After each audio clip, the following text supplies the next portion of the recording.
So yesterday I learned about KFC and Wendy's. I didn't realize the two were so connected, but um, basically KFC gets bought out from Harlan Sanders, the Colonel, by a guy named Massey and a guy named Brown, and they're like real business types. And so they set about finding efficiencies in how the chicken is produced. So this upsets Harland, who's sort of like a purist, and there's another cast member. His name is Dave Thomas. You might know him as the little, like, cute little old man with the glasses and the Wendy's commercials, probably in the late 90s and 2000s, early 2000s. I think he died in like 2002. But yeah, Dave Thomas was a KFC franchisee, and he had, I think, four locations. And he's the one who came up with the bucket instead of a box of chicken, and it was coated with wax to prevent the oil from seeping through the bucket. Like, real healthy, cholesterol, all of that, not a thing. Um, but yeah, he actually came up with that innovation. He also came up with the red and white striping.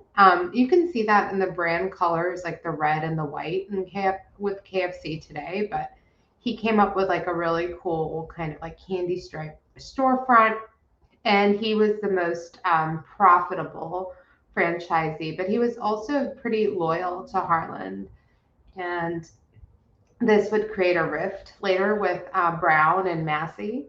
So there is something that happens with basically a restaurant supplier, national something. I'm not recalling the name, but it's a smart move by Dave to buy some shares. But then Brown is like, hey, like, that's a conflict of interest, buddy. And he's like, don't worry, I'll do you solid. I'll buy the shares back from you. So I think Dave was paid out like 50K, and the shares end up making 2 million.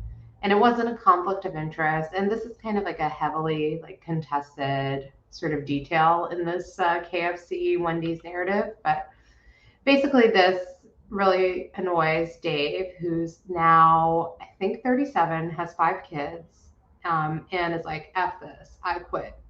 So, yeah, he basically leaves because of a betrayal of trust, and he sets about entering the hyper-saturated fast food market. Yeah, like, and he's really brave. He's not going to make chicken.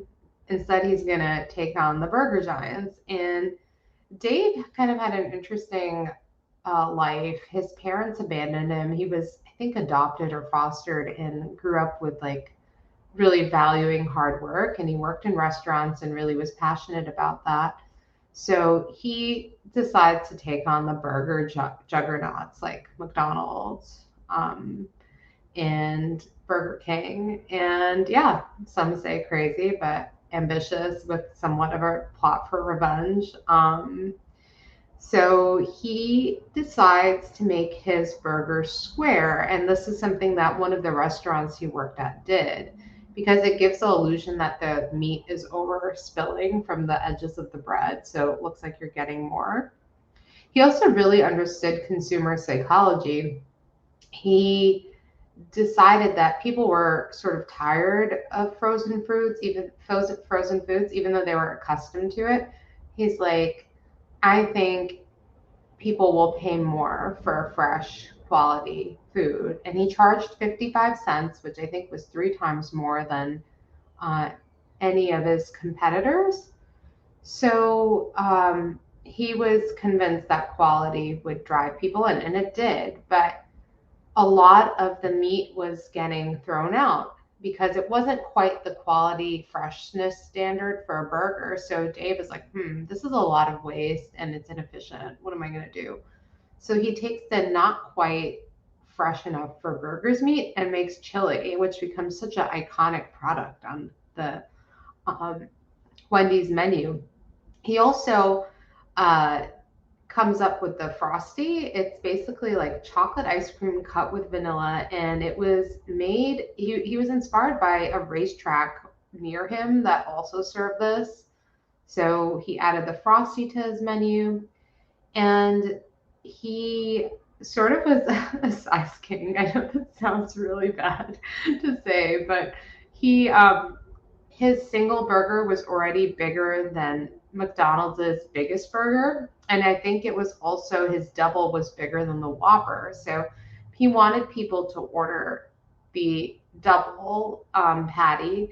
So what he did was he created a triple, which made now the double seem like a very moderate choice because it was in the middle. Like if you ever shop on e-commerce, you'll notice usually that the left is the cheapest product, the right is the most expensive, and in the middle is sort of the value choice. And you'll see drop shadows, sort of raised treatments, different colors, so that your eye goes to that middle option, right? And he really understood that. The other insane innovation that he came up with was the drive-through. Now, it was already invented by a place called the Pig Stand, I think in 1921 or 1929, but a long time ago before Wendy's, at least 40 years, right? So he notices, though, that his parking lot's getting jammed up, his customers are getting annoyed, long lines in the store because the one window isn't really working, right? It's kind of eating into the productivity of the people in the restaurant, and then the people who are waiting in their cars are getting kind of like ticked off. So he comes up with the brilliant idea of the three-stop system.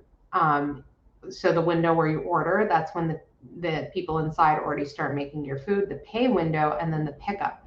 So there's an illusion of movement. It's moving traffic around the building, and it's giving people inside more time to prepare. And that's an innovation he did 5 years before any one of his competitors in Burgerland. And I think it may have been like the first drive-through in the Midwest. So Dave named his, Wendy's after his daughter, Melinda, who had somewhat of a speech impediment.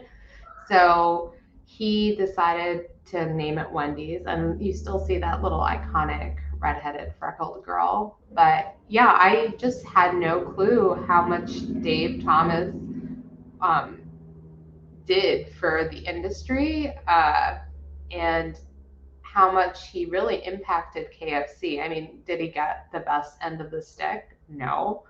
But yeah, that's what I learned. I've had COVID, so it's been a treat, and I should be having more regular episodes of business history. And I've been watching some good ones, reading some interesting cases. So hope you enjoyed learning about Dave Thomas. I really liked the commercials when I was a kid with him in it. And watching all of these shows really makes me want to eat a fast food burger, which I don't really do. So I'm trying to resist that urge to eat fast food after really watching just an episode of things sizzling on a grill. So take care, everyone, and that's this episode.